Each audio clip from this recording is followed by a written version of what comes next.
ఇలా కేవలం మాటల కోసమే ప్రజాప్రభుత్వం అంటున్నారు. కానీ బయట పోతే బస్తీలలో మంచినీళ్ళు లేవు, కాలనీలలో మంచినీళ్ళు లేవు. లేక 2 నెలల నుంచి ఇబ్బంది పడుతుంటే ఎన్నోసార్లు ఫిర్యాదు చేసినా కానీ ఏమాత్రం కూడా సరఫరా మెరుగుపడలేదు. ఇంకా రోజు రోజుకు క్షీణిస్తుంది. అయ్యా మహాప్రభు మాకు మంచినీళ్ళు ఇవ్వమని చెప్పి కేవలం కోరుతా ఉన్నాం. బీఆర్ఎస్ పార్టీ హయాంలో మా ప్రియతమ నాయకులు కేసీఆర్ గారు మరి గ్రామానికి మిషన్ భగీరథ కార్యక్రమం పెట్టి ఎక్కడో ఆదిలాబాద్లో ఉన్న చిన్న తండాకు కూడా మంచినీళ్ళు ఇచ్చిన ఘనత కేసీఆర్ గారి ప్రభుత్వంది. కానీ ఈరోజు హైదరాబాద్ నగరంలో వండుకుంటూ కూడా ఇలా నీళ్లు నిజంగా తాగలేకపోతున్నామంటే మా దురదృష్టము. రోజు 750 MGD కావాలి, కానీ ఈరోజు సరఫరా చేస్తున్న మాత్రం 550 MGDలే. 12,000 ట్యాంకర్లు తిరుగుతున్నాయని చెప్పిండ్రు. మరి ట్యాంకర్లు ఎంత ఎక్కువ తిరిగితే నీటి సరఫరా విషయంలో అంత నిర్లక్ష్యం వహిస్తున్నట్టు లెక్క.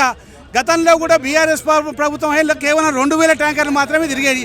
ఎందుకంటే సక్రమైన సరఫరా ఉండే కాబట్టి ట్యాంకర్ల అవసరం తక్కువ ఉండే కాబట్టి అన్ని కార్యక్రమాలు గతంలో చేసి పెట్టి రెడీగా ఉన్నాయి.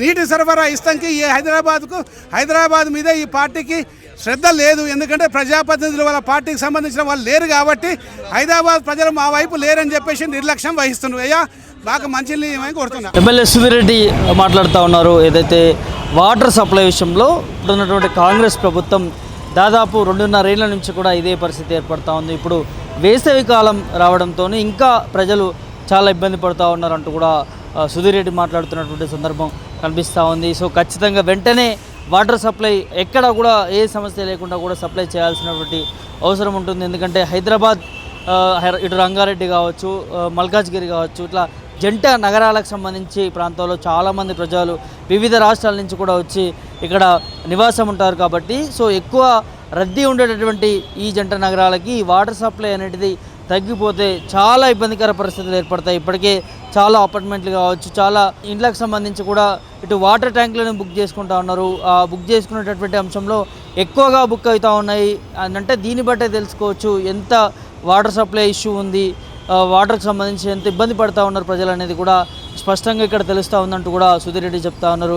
ఖచ్చితంగా ప్రభుత్వము ప్రజాప్రభుత్వం అని చెప్పేటటువంటి కాంగ్రెస్ ప్రభుత్వము దీని మీద త్వరగా స్పందించి ఈ వాటర్ సప్లైని రెగ్యులర్గా సరఫరా చేసే విధంగా చర్యలు తీసుకోవాలంటూ కూడా మాట్లాడుతూ ఉన్నారు. దాంతోపాటు ఇటు బీఆర్ఎస్ హయాంలో ఉన్నప్పుడు వాటర్ సప్లై ఏ విధంగా చేసింది, ఇంటింటికి నల్లాలు అందించి ఇటు రూరల్ కావచ్చు, అర్బన్ ప్రాంతాల్లో ఎక్కడ కూడా ప్రజలకు ఇబ్బంది కలగకుండా వాటర్ సప్లై చేసి ప్రజల్ని హక్కున పెట్టి చూసుకుంది బీఆర్ఎస్ కేసీఆర్ గారు ఉన్నప్పుడు అంటూ కూడా సుధీర్ రెడ్డి మాట్లాడుతున్న సందర్భం కనిపిస్తూ ఉంది. మరి ఇప్పుడు కేసీఆర్ వెళ్ళిపోయిన తర్వాత ఎందుకు వాటర్ ఇష్యూ వస్తూ ఉంది, ఎందుకు వాటర్ ప్రాబ్లం వస్తూ ఉన్నాయి, దీని మీద ఎందుకు చర్చ పెట్టట్లేరు, అధికారులు ఎందుకు అప్రమత్తం చేయట్లేరు, ప్రజలను ఎందుకు ఇబ్బంది పెడతా ఉన్నారు అనేది సుధీర్ రెడ్డి గారు ప్రశ్నిస్తూ ఉన్నారు. మరి చూడాలి ప్రభుత్వం దీని మీద ఏ విధంగా సానుకూలంగా స్పందిస్తుంది ఏంటనేది కూడా చూడాల్సినటువంటి అవసరం ఉంటుంది. మొత్తానికైతే బీఆర్ఎస్ పార్టీకి సంబంధించినటువంటి చాలామంది నాయకులు ఎల్బీ నగర్ నుంచి ఇక్కడ ఖైరతాబాద్లో ఉన్నటువంటి జలమండలి ఆఫీస్కి రావడం జరిగింది. ఇక్కడ భారీ ఎత్తున ఆందోళన చేశారు.